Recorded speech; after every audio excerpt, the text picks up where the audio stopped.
Good day, and welcome to Trusting God at All Times, a daily devotion of Peakland United Methodist Church in Lynchburg, Virginia.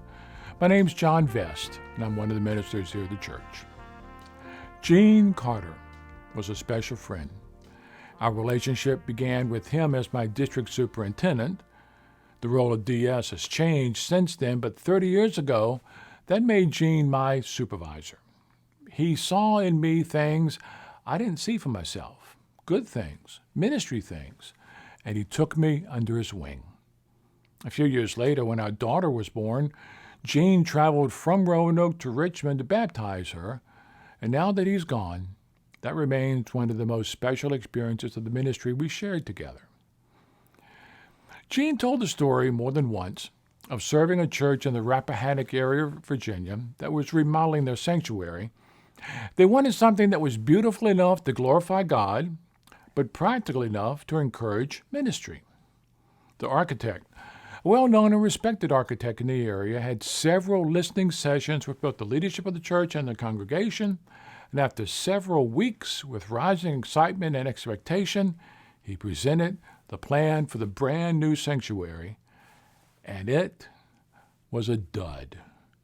I mean, instead of a stairway to heaven, you might have thought he opened the door to that other place.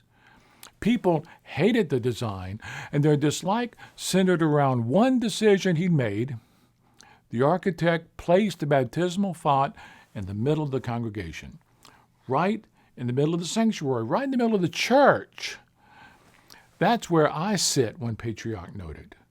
We'd have to roll the casket around it during a funeral, an usher pointed out. My daughter is getting married next year, and how is she supposed to walk down the aisle without messing up her dress with that thing in the way?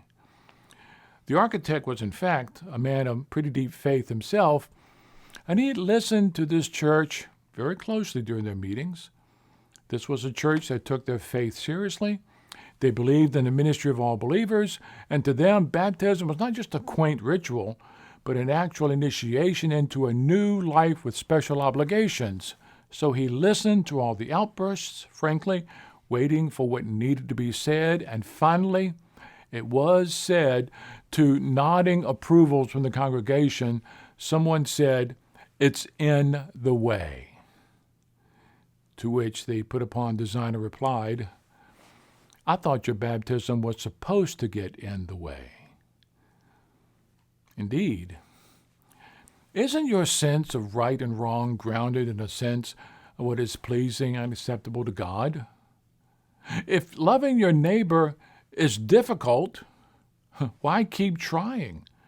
But that your relationship with God, your baptism, requires of you that you do care about something like that. They ended up leaving the baptismal font there, that church did, right in the middle of the congregation. And maybe there's something of God that keeps getting in your way.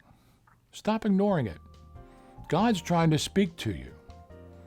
Let's listen. So let it be. Amen.